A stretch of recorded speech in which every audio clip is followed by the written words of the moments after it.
एक अति सुंदर महिला ने विमान में प्रवेश किया और अपनी सीट की तलाश में नजरें घुमाई। उसने देखा कि उसकी सीट एक ऐसे व्यक्ति के बगल में है जिसके दोनों ही हाथ नहीं हैं। महिला को उस अपाहिज व्यक्ति के पास बैठने में झिझक हुई। उस सुंदर महिला ने एयर होस्टेस से बोला, मैं इस सीट पर सुविधा पूर्वक यात्रा नहीं कर पाऊंगी क्योंकि साथ की सीट पर जो व्यक्ति बैठा हुआ है उसके दोनों हाथ नहीं है। उस सुंदर महिला ने एयर होस्टेस से सीट बदलने हेतु आग्रह किया। असहज हुई एयर होस्टेस ने पूछा, मैम क्या आप मुझे कारण बता सकती है?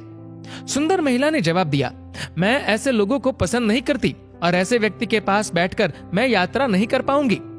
दिखने में पढ़ी लिखी और विनम्र प्रतीत होने वाली महिला की ये बात सुनकर एयर होस्टेस अचंभित हो गई। महिला ने एक बार फिर एयर होस्टेस से जोर देकर कहा कि मैं उस सीट पर नहीं बैठ सकती, अतः मुझे कोई दूसरी सीट दे दी जाए। एयर होस्टेस ने खाली सीट की तलाश में चारों ओर नजर घुमाई पर कोई भी सीट खाली नहीं दिखी।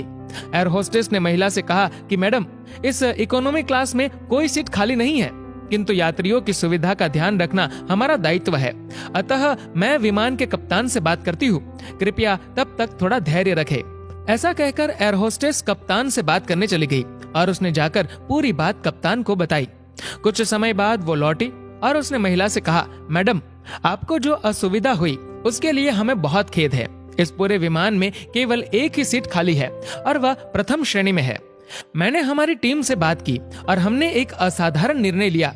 एक यात्री को इकोनॉमी क्लास से प्रथम श्रेणी में भेजने का कार्य हमारी कंपनी के इतिहास में पहली बार हो रहा है। सुंदर महिला अत्यंत प्रसन्न हो गई, किंतु इससे पहले कि वह अपनी प्रतिक्रिया व्यक्त करती और एक शब्द भी बोल पाती, एयर होस्टेस उस अपाहिज और दोनों हाथ विहीन व्यक्ति की ओर बढ़ गई और विनम्रता पूर्वक उनसे पूछा, सर क्या आप प्रथम श्रेणी में जा सकेंगे? क्योंकि हम नहीं चाहते कि आप एक अशिष्ट यात्री के साथ यात्रा करके परेशान हो। ये बात सुनकर सभी यात्रियों ने ताली बजाकर इस निर्णय का स्वागत किया। वह अति सुंदर दिखने वाली महिला तो अब शर्म से नजरें ही नहीं उठा पा रही थी। तब उस अपाहिज व्यक्ति ने खड़े होकर कहा, मैं एक भूतपूर्व सैनिक हूँ और मैंने एक ऑपरेशन के दौरान कश्मीर सीमा पर हुए बम विस्फोट में अपने दोनों हाथ खो दिए थे।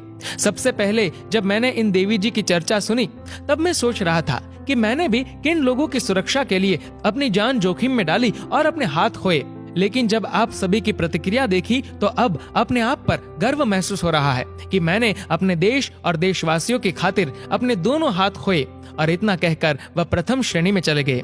सुंदर महिला पूरी तरह से शर्मिंदा होकर सर झुकाए सीट पर बैठ गई। अगर विचारों में उदारता नहीं है तो ऐसी सुंदरता का कोई मूल्य नहीं है। दोस्तों, इस कहानी को लेकर आपकी क्या राय है नीचे कमेंट करके जरूर बताएगा। और अगर आपको ये वीडियो अच्छा लगा हो तो इस वीडियो को लाइक करेगा, शेयर करिएगा ज्यादा से ज्यादा लोगों तक। और ऐसे ही और भी इंस्पिरेशनल वीडियोस के लिए सब्सक्राइब करें हमारे यूट्यूब चैनल को और फेसबुक पर फॉलो करें हमारे पेज को। धन्यवाद।